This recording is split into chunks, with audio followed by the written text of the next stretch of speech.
Hello, I'm Katie, and this is Stepmum Space, the judgment-free zone where we talk candidly about the fairy tales and scary tales of stepmum life. So whether you've been a stepmum for years, you're just starting out, or you want to understand the stepmum in your life a bit better, this is the place for you. Our guest today is Tess, a woman navigating one of the most complex and emotionally layered dynamics in stepfamily life. Not only is she a stepmum to 3 children, but her own child also has a stepmum, giving her a unique perspective from both sides of the stepfamily experience. If you've ever felt sidelined by the dreaded "my mum says" line, this episode is for you. We're diving into what it's like when your home feels overshadowed by the presence and opinions of the biological mum and you're left feeling invisible, unappreciated, or just plain exhausted. Tess opens up about being the stricter house, the heartbreak of loving your partner deeply while feeling rejected by his children, and the emotional toll of trying so hard to create the fairy tale, only to feel like your efforts go unnoticed. And if you're in that space right now, I want you to know I see you. You are not alone. And in this conversation, Tess shares her story with honesty, vulnerability and strength, along with practical advice to help you feel more grounded, more empowered and more understood. Let's dive in. So, welcome to the show, Tess. Hi. I'm really looking forward to this conversation. I thought that there would be a lot of women that would get in touch with me who were stepmoms themselves, but who also had a child who had a stepmom.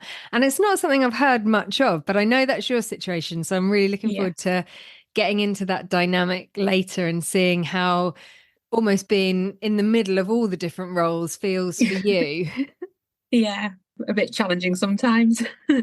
Yeah, tell me about it. So look, let's kick off. Tell me a bit about yourself and your family. So I've been with my partner for years, but we worked together in the same place for over 10 years. Oh, So wow. we kind of known each other. I've known a little bit about his family. So I wasn't like a complete stranger as such. I've met the kids a few times. So he's got 3 kids and I have a son myself. So I just split up with my son's dad, and I was like, it'd come out, it was a little bit of emotional abusive relationship. So it'd come out of it for both me and my son. And I kind of was like, no, I'm going to focus on myself. I'm not looking for anything. And the fact came along, things developed, and it wasn't planned at all. Very much kind of hit us both a bit like, whoa, is this actually happening kind of type thing. It's so funny when that happens, isn't it? You hear a lot of people say, when you're not looking, that's when you'll find it. And when you are looking, it's really annoying to hear that. But actually, it is true. It just kind of comes out of nowhere. So how did the relationship progress? It very naturally just happened. It wasn't kind of like, oh, we're going to be dating each other. I was going through a tough time. My ex-husband wasn't very nice. So he was kind of a bit of a shoulder. And it just very naturally he'd be like, look, I'm here if you want to talk to. So, I'd come to work and my work was very male orientated. So they're all crowded around and he was like, look, I'm here. I've been through something similar myself. And it just very much developed from there. And there's a 14-year gap between us. So he's the older one. And I just found a lot of comfort within him and it just naturally developed. So it kind of started dating. And we kind of kept the kids out of it a little bit. How old were the kids at this point? We would have had a 5-year-old, a 9-year-old, and so 11-year-old. So still pretty young, but one coming into the teenager years. And then my son was 5 at the time as well. Okay. Which was really nice because he had a 5-year-old and I had a 5-year-old. I thought, oh, that'll be lovely. And then to kind of get on. And then, we just kind of started dating. We kind of got the kids, did a bit of a meeting in a mutual place. We went to kind of an outdoor activity. So all the kids could meet each other. I think it kind of affected more my son. He was a bit overwhelmed by it, bless him. But he loved them, fell in love with them. And we just started doing like little things like that for a few months together. And then COVID hit. And it very quickly springboarded. He was like, look, you can stay here. because I was living at my mum's. But for work reasons, he was like, look, stay here. It's easier. I'm going to be out at work because we're both key workers. So you stay here and it'll be fine. And then so we did that, and it was like, oh, it's fine. It's only temporary for the kids, because it was very springboarded on both of us. As adults, you're a bit like, wow, okay. And then to put kids in it, the kids, I think, adapted so well. They were absolutely fantastic. So at what point did you tell them actually your dad's girlfriend? We didn't exactly like just tell them. Dad had conversations and would talk on the phone, and when I was like at my mum's, and he would kind of say, oh, Tess is ringing, I really like her, and he'd tell the kids this and be very open with the kids. He'd been with someone previous year, only very, very briefly, and it didn't work out, and he called it off, which again I knew about. With us working together, we always kind of chit chat anyway. And it just, I think they were like more pushing for him to say, okay, oh, is she your girlfriend? Is she your girlfriend? So it was more the narrative came from then that it was us. And then we did kind of say to them, look, because of COVID, Tess is going to come stay here. And they were like, okay, yeah, that's fine. And they weren't phased. And I thought, oh, this is going to be amazing. It's going to be like one of those fairy tales. It's not going to be the evil stepmother. It's going to be, I'm going to be amazing. And everything's going to be amazing. I think that very quickly fell. Yeah. Even as you were saying that, I've got in my head this kind of voice going, oh no, there goes another one. Coming into it thinking, I'm going to break the wicked stepmother narrative. Yeah. And yeah. So tell me, what happened, Tess? He asked me after COVID, the lockdown happened. He was like, look, I don't want you to leave. Will you move in? And I said, yeah, the kids are all happy. Brilliant. It was more the eldest, the 11-year-old, who's now 15. It was her that kind of was the main one to start with. And it was very much, well, mum said this and mum said that. And their mum it was kind of like, she was like, oh yeah, I'm going to be friends with stepmom. So she was kind of on board with having this great relationship. But it was only really to get at me for, if something wasn't going right with dad, oh, it's her fault. It's her fault. So I was using a bit of a scapegoat around it. Let me understand. So during COVID, Bio Mum knows you are there. She knows that you're a girlfriend, and she's supportive. Yeah, she was supportive, and give her a due. She was like saying to the kids, look, it's a great thing your dad's moved on, which really helped at the time. But it was great when it was like that. But when dad didn't, if she said jump, he would go how high. But he didn't do that. It was like, it's her fault. It's her fault. So a lot of the negativity started to come from by a mum. So especially with the 11-year-old at the time, she's finding herself, she's a young woman, all these emotions. And she was like, I wish dad would get back with mum. And it was like, we'd sit down next to each other on the sofa, and she'd be like, oh, I'm coming on dad's knee. And it was like, well, I'll barge you out the way to get to dad. And I was like, okay, that's fine. I'll give you space. I respect all of this because it's on you. So let's take it slow. I don't want to impose. And I kind of very much said to my partner, look, I don't want to impose. If I am, and when you've got the kids, I'll go and stay at my mum's if you just want time with them. I don't want it being too much for them. And he was like, no. They've got to get used to it. You're here to stay. And it kind of, a lot of that, it went on for quite a few months with the 11-year-old girl. And bless her, she absolutely kind of any point we'd walk, it'd be like, just barge, get in front of me, or you're not coming here, it's my dad. I wish dad got back with mum. And it was just constant, I think, that first pretty year with her. Then I think she kind of got older. She was like, well, actually, she is really good. And I was making such a point of being so fantastic. And yeah, I'll do everything. And I'll take us on days out. And I'll do all of this. It's absolutely fine. The house is spotless. Yeah, you don't have to worry. And I think for me, I was trying to prove something to him, that I could be this person. I've got a son of my own. I'm still learning, but I can do this. I can be this really nice, and I am this lovely person to everybody. And, not the negative's not going to bother me. But that very kind of quickly, it did start to affect me. Because then you go, when they are behaving a bit like that, is, why me? Why are you doing this? I'm doing everything nice. I'm doing everything you want. Why are you doing this to me? Yeah. And I think with my son, he was so accepting of my partner. And like they've got, even now, they've got an absolutely fantastic relationship. And it is so easy. Yeah. He's never had any of this difficulties with my son or anything like that. With with his three, it has been, it's like we get one going, okay, it's all good. And then the next one will go. And then we had the boy who, as he got older, was like, no, I don't respect what you're saying. I'm not going to follow your rules. I don't care what you say. I'm like, well, it's my house, my rules. Well, my mum says, and it was like that famous thing. And as a mother, you're going, I feel like I'm failing, even though I'm not their mum. I feel like I'm failing them. And it's like, I'd say to my partner, am I okay to kind of say this when you're at work and I've got them? And he went, look, we're a team. You do as you would with your son. He says, I fully respect you and I will back you up, which was absolutely fantastic. And like some days it just become overwhelming and I'd just be like, they'd be here and I'd dread them coming. I love them dearly.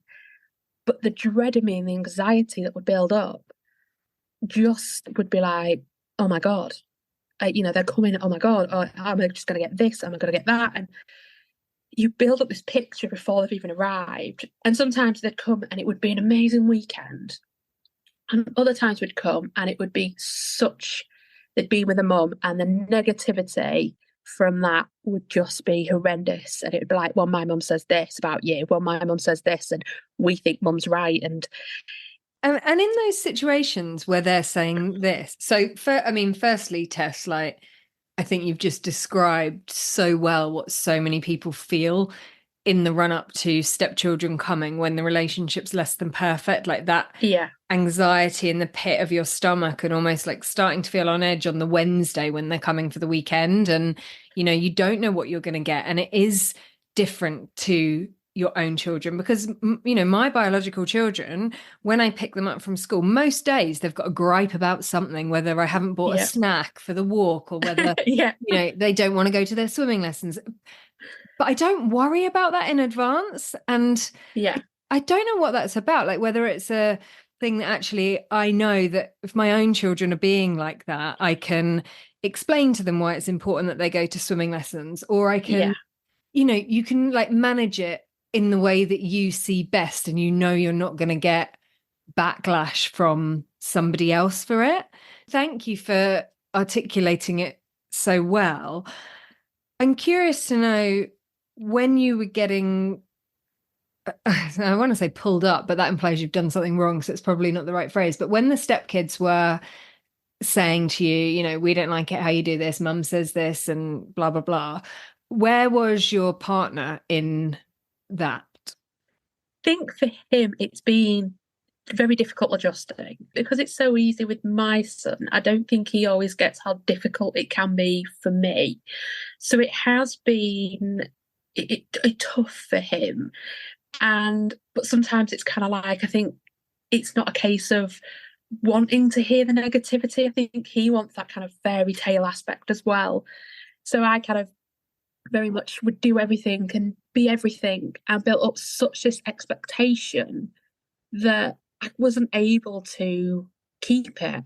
And mentally, obviously, I'd come out of such an emotional, abusive relationship that I had a lot of to deal with myself. He had the kid's mum, when things didn't, he would do something that she wanted because it was what she wanted and that was it. It was her way or no way. He would kind of get bogged down with that. And then she would see me on the school runs because I'd go on the same school. And it would very much be like, well, he hasn't done this, and would just publicly go at me. So I'd have the kids kind of mirroring what mum was doing. And then the kids coming at me because mum doesn't have rules. Whereas having 4 kids, you have to have some stability and some routine, having some rules, not strict, but kind of getting everyone on time to school, homework, getting fed, activities. A lot of stepmoms do struggle with being the quote unquote stricter house. Like I don't think there's actually anything wrong with being strict. I think sometimes we can be too kind of lenient Right. and Yeah, like we can be too permissive. Like yeah, kids do need boundaries. They do need to understand rules. The real world has rules within which we all have to operate. So, if you're late for work in the real world, you're going to get fired eventually. yeah, And the same thing, we are raising adults, is what I always tell yeah, myself. So if my 5-year-old is old enough to get out a load of Barbies, she's old enough to put them away, yeah, is my view. And I don't feel a shred of guilt about telling her to do that. no, But when I was telling a stepchild to do that, and I would get no slight on my stepdaughter because it was a perfectly normal reaction from a child to feel pissed off that they're being asked to tidy up, like my own daughter does yeah, it. But I would feel really guilty about enforcing that with my stepdaughter, yeah, whereas my own daughter, I'm like, well, you got them out, you can put them away. And I yeah. think it's entirely reasonable. I don't second guess myself. And that's the thing, and that's what kind of we were getting. It was like 3 against 1, and then blessed there's my son going, okay, mummy, yep, I'll do that, that's no problem. And then I'd like ask the others, and I'd be like, oh my God, what is the backlash I'm gonna get? Is it from them? Is it the mum? We'd have arguments where I'd be like, right, go tidy your room. And I'd ask and ask and ask. And I'd be like, right, guys, bring your phones down. And it'd be like, well, we're ringing mum. Mum will say it's okay. And I'm like, no, guys, this isn't your mum's house. This is my house, mine and your dad's house, and it's our rules. Let's go back to the mums. Oh, Tess has done this. And they'd all laugh and make catty comments. Bless the little girl. We'd be like, oh, those guys were saying that, because she would just feel absolutely horrendous and would come and tell me. And I'm like, thank you for telling me, but I also didn't really want to know, because that makes it even harder, and it makes me feel awful. And you kind of go on a roundabout. And I think even now, as they're older, it's not great at the moment. Mum's got kids off school constantly. We're having a battle just to get any sort of official backing for us to kind of help the kids. So we've got a lot going on at the moment. And yeah, mum's just like, it's absolutely fine. It's absolutely fine. That every time she rings, the dread that fills me is like, oh my God, what's going on now? What is going on now? And my partner, he very much at the beginning was, like I said, the bit of a fairy tale. But then as we kind of came on, he was like, because I did so much. My mum and my sister, they don't have, my mum's got me, but my sister don't have kids. They didn't understand the stepkids. And they were like, well, why are you doing this? She's just kind of ruling your relationship. So I'd get a lot of negativity from there, because and it wasn't them, it's just they didn't understand it. So you then start to feel so alone in this role that is increasingly difficult. And there's been days where I'd just go upstairs and I'd just cry, because I'm like, I don't know what to do. I love this man so much, but I feel that every way I turn, all I see is negativity. Trying to find a ray of positivity within it sometimes was so difficult. I'd come out of such a big thing with my son's dad that for me, I was like trying to heal and trying to go, I'm building myself back up from being so broken. But I couldn't. It just kept getting hit and hit and hit. And I had to have a bit of an emotional breakdown. And I'm very open about it, because I want to help other stepmoms. When it's great, it's so rewarding and it is fantastic. However, it's like the pot of gold. It's very hard to find. And sometimes holding on to that in such negativities is just so hard. It's just like this storm's come and just wiped everything away, you including. And I'd gone through this bit of a breakdown, but I was still kind of stepping up and being a stepmom to the kids. I'd still be doing that. And then all of a sudden, very quickly, mum was like, well, I've gone through a breakdown, but you've got to have the kids. And I was like, well, okay, get that. And I'm there for the kids 100%, but you've got to give us some time as well. We've gone through a lot. I'm sorry you went through all of that, and I'm grateful to you for sharing it, because as you say, it will give other people comfort to know they're not alone.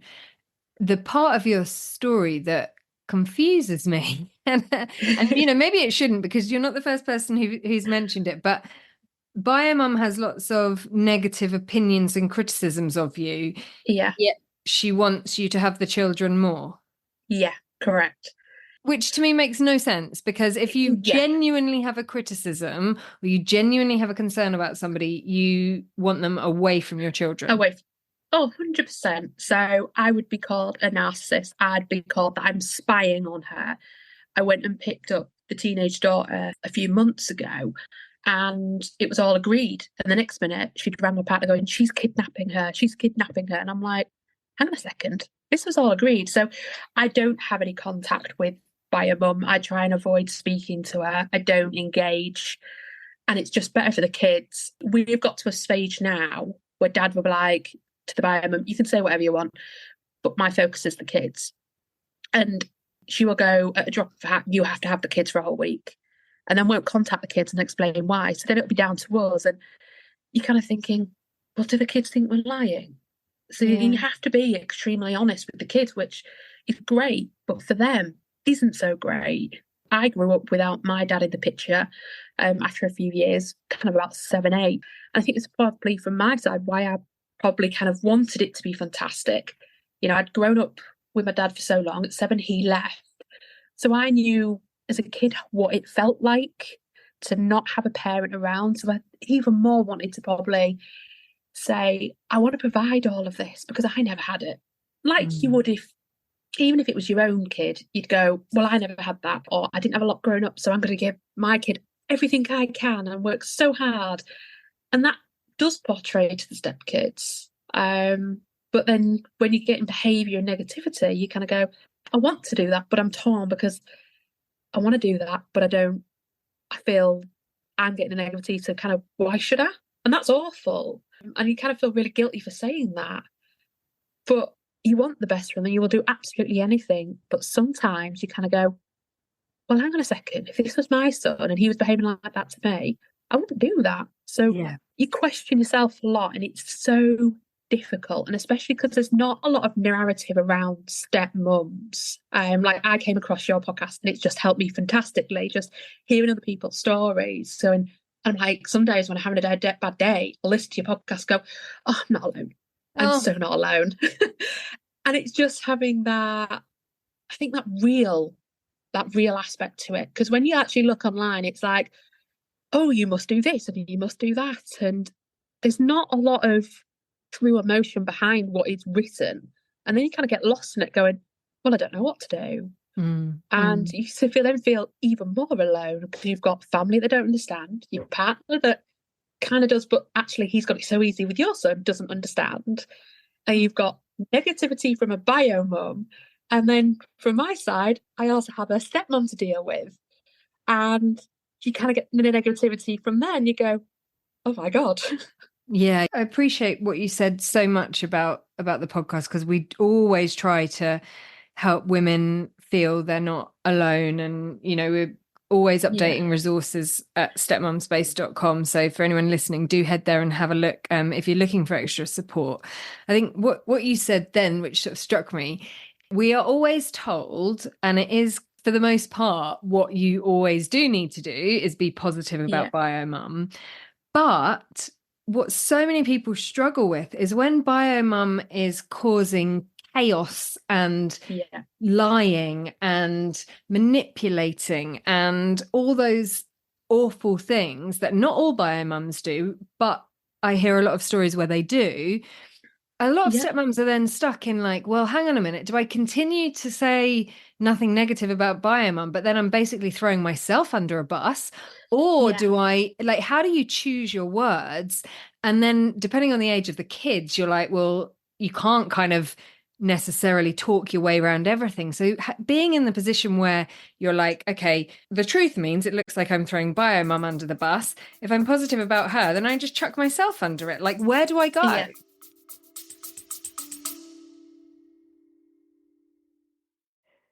Hey, can I steal a moment? If you've been listening and quietly thinking, I wish I had somewhere to say the things I don't say out loud, I might have the answer. I want to invite you into a space where you don't have to hold it all together. A space for the thoughts that sit heavy, the feelings that don't always have words, and the questions that surface when there's no one to ask. It's calm, it's clear, and it's built around you. A space where you can speak freely, be fully heard, and start making sense of it all, while moving forward in a way that actually feels good. Whether you're navigating tricky dynamics, setting firmer boundaries, or just trying to feel more like you again, this is where we begin. If that sounds like something you've been craving, head to stepmumspace.com and book a free intro call. I'm a qualified transformational coach and stepfamily specialist, and I would love to support you. All right, back to the episode.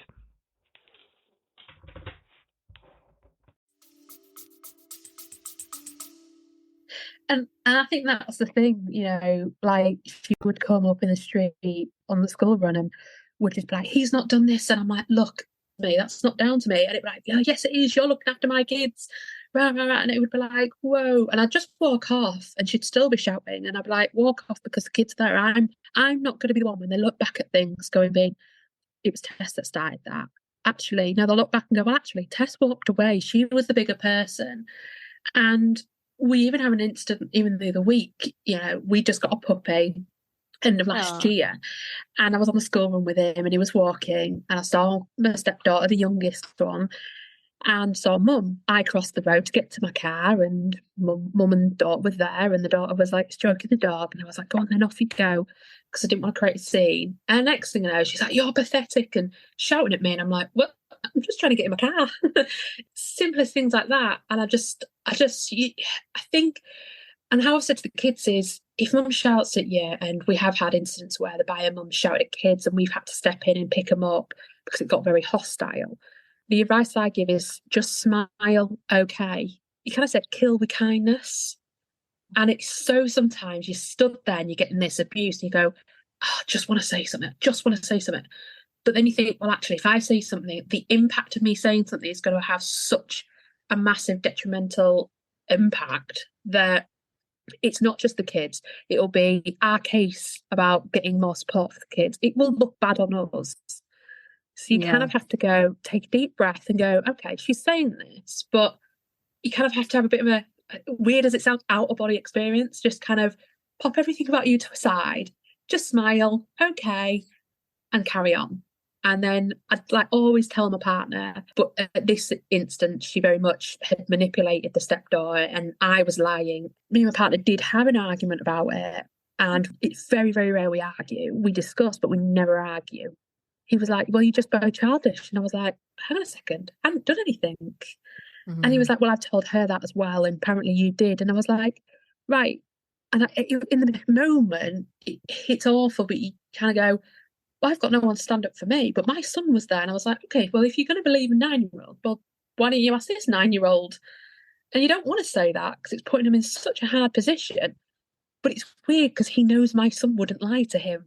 And hearing that story as an outsider, it sounds like your husband's quite skillfully managed to distract himself from having to make any difficult decisions or really take any action by pushing it back to you two, his partner and his ex-partner. Yeah, it's kind of like the onus is on you two. And ever since then, we kind of spoke it out. And I said, do you really think I would lie? And we kind of had a discussion. It was like, it gave him a bit of reflection. And we did so much work about like supporting me, and kind of when she was negative about me, I said, you've got to have my back. I'm very much now getting that. But it's taken so much. And sometimes I say, well, you're trying to be a stepmom, you're trying to be a mum, you've got a step parent the other side, and you've got your partner, they're not kind of supporting you, but not fully. And you kind of have to mould him into kind of understanding a little, well, this is how it's going for me. I think it's tough. It was very tough. Now it's easy because we're very much a team and we portray that to the kids. But we'll still get comments, and you kind of go, you know what, we don't entertain it. And it's hard not to, and it plays on my mind, and it's like overthinking. You go, oh my God. But then you kind of go, am I going to sit here and let her use my time in my head and put that energy onto something negative from her? Or am I going to actually go, you know what, if she really thinks of that, there's more to her. That says a lot more that's about her than it does me. And it's hard. And sometimes I go, oh my God. And I kind of have a bit of a meltdown. I can't believe she said this. If anyone on the outside looks in, they'll go, well, she's doing everything. You know, Bio Mum will drop the kids. She'll do this, but she picks it up. So actually, the emphasis goes on to Bio Mum, and you kind of go, you kind of have to sometimes have that. If I wasn't me and I was an outside looker in, how would I look at it? And that's how I found sometimes it works for me. And I've got to look at it because that's the only way. Otherwise, I just go in this deep, dark pit of negativity coming from everywhere. Yeah. Oh my Um, God. Like, I so recognize what you're saying about the overthinking and the negativity and like being desperate to change someone's opinion of you or change somebody's views on the things that you do. And you never will. So there's no, so many things that I've got myself in a pickle about in the past that other people have said. And now I just think, do you know what? Let them do whatever they want. Let them think whatever yeah, they want. I'm never yeah, going to change it. And let them do and think whatever they want. And that works yeah, in multiple ways. My son also has a stepmom who has opinions about me, and yeah, I don't agree with them because I know they're not true because I am me. yeah, And you know, like I just think, oh, do you know what? I whatever. Like think what you want about me. I yeah. know I'm a good person. I know I'm doing the right thing. I also know I'm not going to lie down for everybody else to walk all over me now. And that's quite empowering. And it is, and it's exactly what you said. It's kind of not letting them walk over you, because when you let them walk over you, which I've done for so many years, in actual fact, she's winning. She's getting the gratification out of her knowing the kid's going to come back and tell me. She's getting some weird gratification out of that and Mm. enjoying it. And you kind of go, hang on, I don't want to waste energy on her. Let her do what she does. I'm not going to change it. Like you said, you're never going to change them. Yeah, and the other thing is like when you were talking about your how your stepchildren and their mum will sit around and talk about you at their house and stuff. And you know, Yeah. you think like, oh my God, have you know, no offense, Tess, you're a very lovely woman, but have they got nothing better to talk about? And this is it. And this is where you kind of have to find the funny in it. And Yeah. my mum says something, especially recently, is kind of when the kids are at her house and we kind of get the negativity, and we hear it even when the kids aren't here, she'll ring up and she'll love to have kind of her kind of point. And my mum will say, not my monkeys, not my circus. Yeah. And you kind of go, and at first I was like, what a weird saying, mum. That is really weird. And you know what? The more I think about it, and it's not so much really about the kids, more about her. And it's something that really kind of helped me. And it's something that when I find the negativity, I kind of go to that phrase and go, that's actually a really quite funny phrase. Yeah. And you Yeah. kind of go, actually, I'll use that. So then your way of thinking switches, but kind of mentally, I have to protect myself. And you kind of, it will work for so long, and I know it will. And then something else will crop up, and I'll be like, how am I going to deal with this? And you're constantly having to find new ways, because at the end of the day, you're only one person and you're trying to do all these roles. Like being a mum is hard enough, being a stepmom, wow. Yeah. It is beyond difficult. And Yeah. I will say that it is one of the hardest roles I will ever do within, and that's even jobs probably aren't as hard as this. Hey, you get paid for a job. This you don't get paid. It's so funny that you mentioned that phrase, not my circus, not my monkeys, because I hadn't heard of it until step family life. And I was also a bit like, what? And Yeah, now it will often come up in my head. And you do. I loved what you said about find the funny. Like you have yeah, to find the funny. And it's yeah. not through being catty or No, nasty. It's just about putting some lightheartedness into something because otherwise, like you say, you're going to spend your whole time feeling down in the dumps or feeling bad. And you've got to, I'm a big one on humor. And yeah, so I definitely think always trying to find the humor in that situation when you yeah, can. And also like picking, you know, think some things are going to bother you. And yeah, I say to the women I work with, you almost have to pick what's worth spending your precious time on because my God, yeah, there's enough things for us to worry about and think about and spend our time on.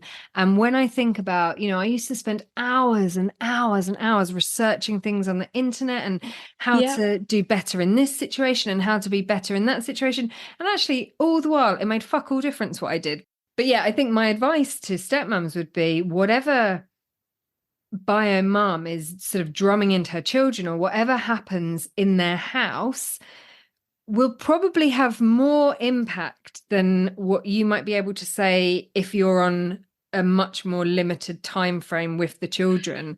So Yeah, of course, implement what you want, try and do things that you can, but don't try and destroy yourself, because what we see happening over and over again is, stepmom spends hours and hours researching, reading, trying to implement things in maybe the every other weekend that she has the child, and then yeah, the child goes back and they're back to square one, and all that's happening is yeah, stepmom's kind of just driving herself into the ground. So yes, try and help, yes, try and do the right thing by the children, but don't take all of the responsibility on your own shoulders.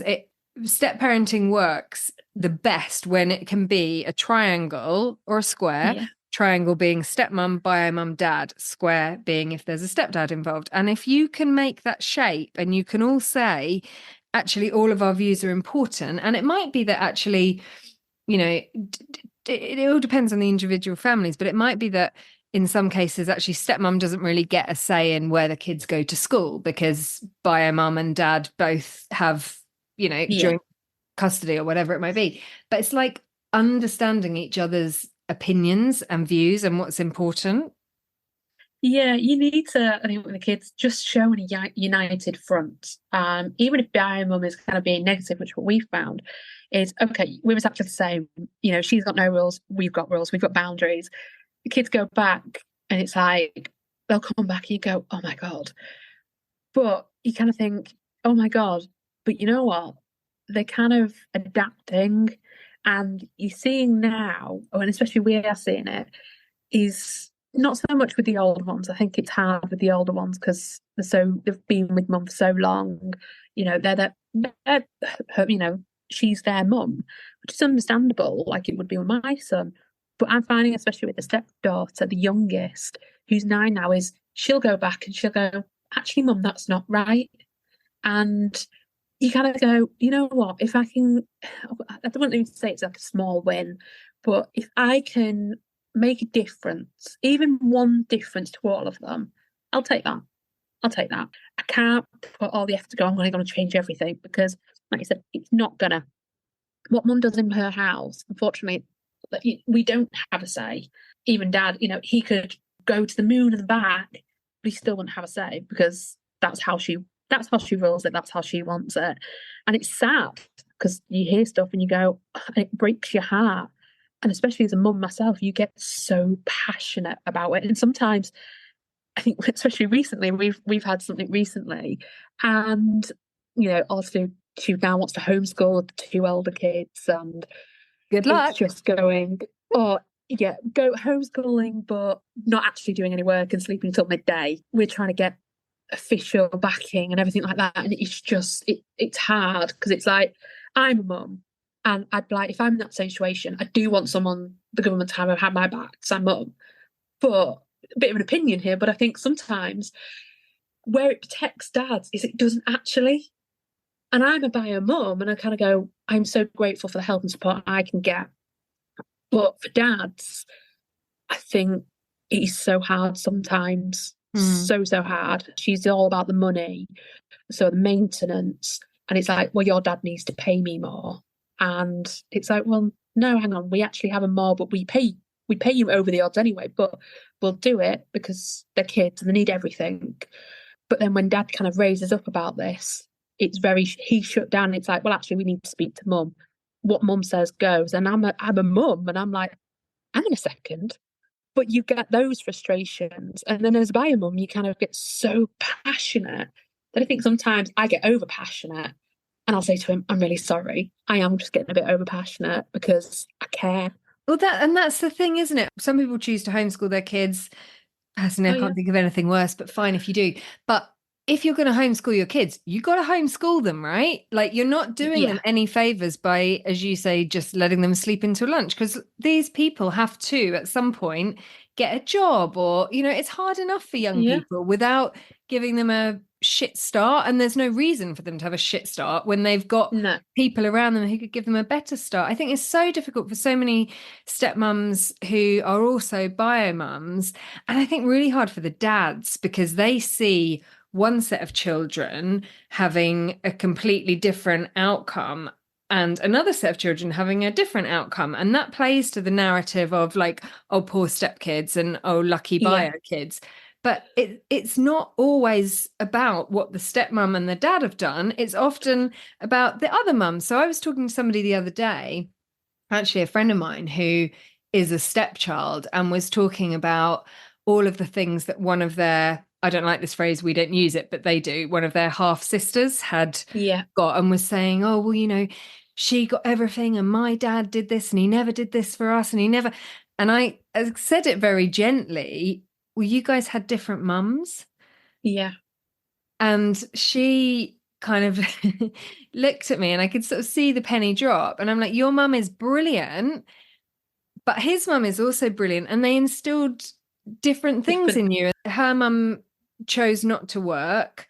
Her half sister's mum chose to work. So therefore her half sister had different opportunities. And it's not saying one's right or one's the other. It's just saying, like, so many times people say, oh, the poor stepkids, but it's actually the mum who can have a lot of influence on making things better for the stepkids and doesn't. Yeah, and I think that's it. My stepkids will go to my son, oh, you're so lucky you get everything.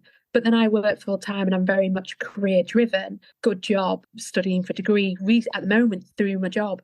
So very much career focused. But that was instilled by me, by my mum. My mum was a single parent, had 4 kids. She had boyfriends. It was only one that I would ever call dad, that was actually just a stepdad. And I kind of look back going, God, did I do any of this to them? And I look back going, well, no, I didn't, because my mum had brought us with boundaries. And I think just respect sometimes. It's so hard navigating as a kid when you've got all these emotions and everything like that. And then you've got on top of it a broken down parents, then you've got the step parents. And it is such a hard dynamic sometimes for them to get their heads around. And I sympathise with it. I've kind of gone through it myself a bit as a kid, so I get it. But we didn't have any extras. It was just my mum and my son. Then I passed that on to my son. And I think I look at my partner sometimes and hear what he says to me. And I think sometimes he kind of, I wouldn't say feels ashamed, but feels probably a bit guilty, because my son absolutely worships the ground he walks on. We'll treat him like a dad and speak to him like a dad. But if he says no to him, he'll go, okay then. Like he would if it was me saying it. There's just no difference. And I think that's where the stepkids sometimes a lot of jealousy, because he doesn't get a lot more stuff than them. We try to do it as fair as possible. He will get a couple of extra treats if they're not here, because, of course, he's my son. And they'll get treated by their mum. And that's my argument is, well, your mum treats you, so I'm allowed to treat him, but we'll make it as fair. And also, like, you shouldn't even have to argue that. Like, I don't know, my view is, and it's another thing that's funny that you do with your stepkids, and then you have your own kids and you realize that actually you were doing it really weirdly with your stepkids. Like, before me and my husband had our children together, we had my son and his 2 girls. And if, like, my son needed, I don't know, a new pair of swimming shorts, I would buy those 2 girls a new swimming costume as well, because I thought I don't want them to feel left out. Even if they didn't need one. And now, like, with my 2 bio kids who are very similar in age, I buy the kid what they need. And I never think, well, I've bought him some swimming shorts, so I better buy her some. So you're almost like overcompensating it. But when they're not in the house, of course you should be able to treat your child like, surely. We very early on, me and my partner, is I've got my one son and that's all. I don't want any more children. And he was very much the same. So we will have this narrative for the rest of our time, because we won't have any bio kids together. And that's absolutely fine, because that's our choice. I have my reasons. He just doesn't. He's 14 years older, so he doesn't want any more, understandably. So we're very comfortable with that. Our animals are like our bio kids. So yeah, we kind of got that. So we'll never have experienced that. And I think sometimes you look back going, it would have been nice to kind of see what that, but then go, well, actually, I quite also like the time when it's just me and him.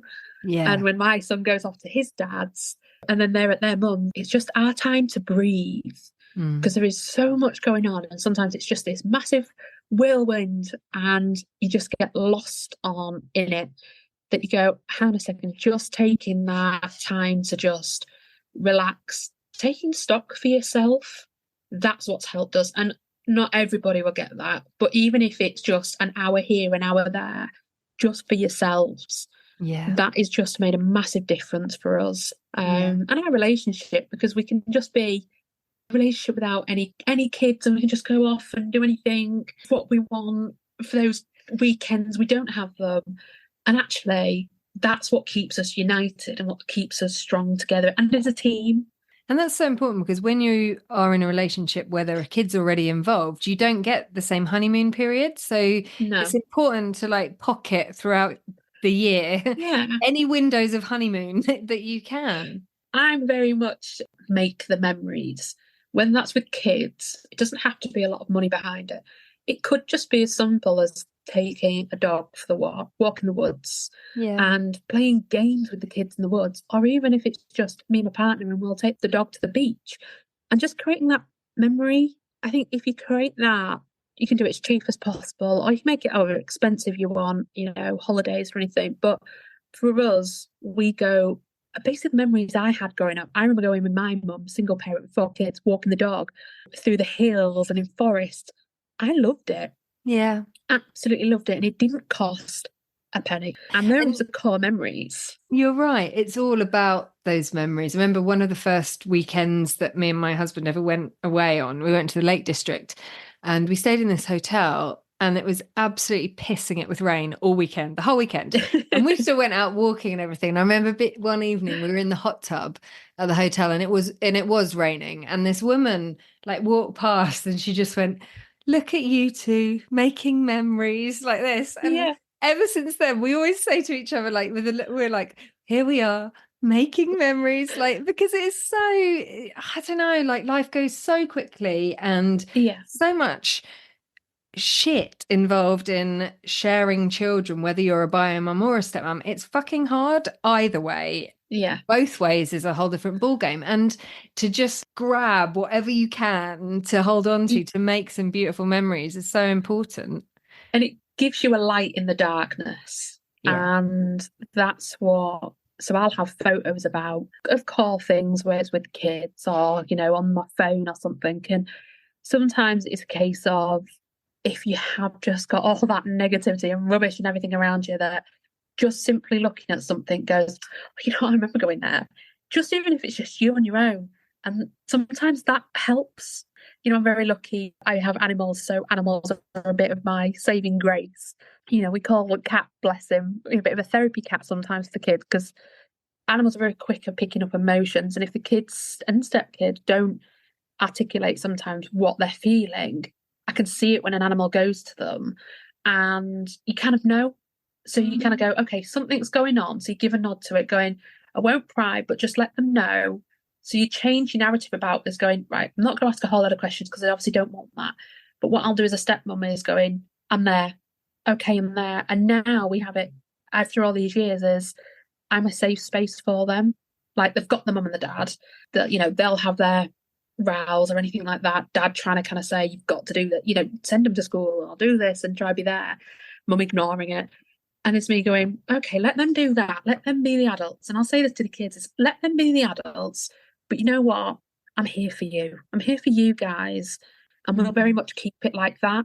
And they'll tell me a lot more stuff than the dad, because they know I won't keep anything from dad. And I'll say it to dad, but I might just rephrase in a way that, if mum said something nasty about dad, I'll rephrase it in a way that might not hurt him, but he knows that I'm going to tell him the truth and I'll be honest with him. It kind of takes the bitterness out of it from exactly. the mum. So she's not winning.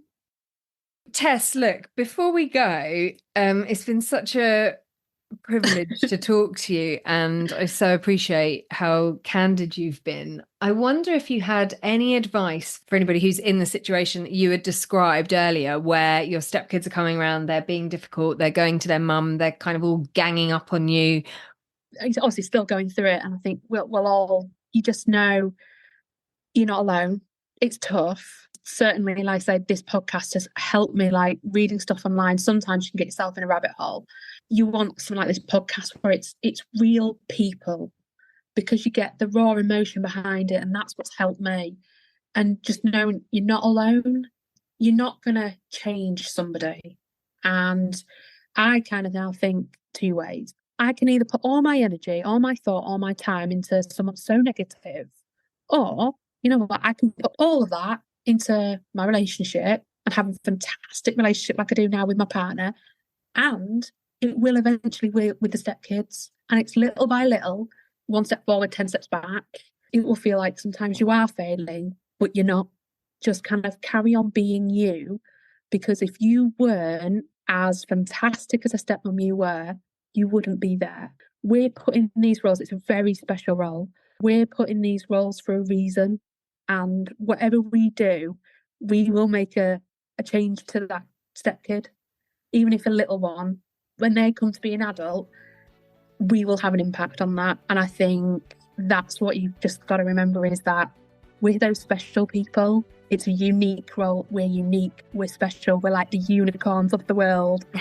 You know, you've got to kind of think that as a person is, yeah, it's hard, it's tough. But in actual fact, we are amazing. Yeah. Well, look, what a way to finish, Tess. Thank you so much for your time. I really appreciate so much. it. I've loved having you on with all your wisdom. Thank you so much for having me, and thank you just for the podcast. It's absolutely a lifesaver for me.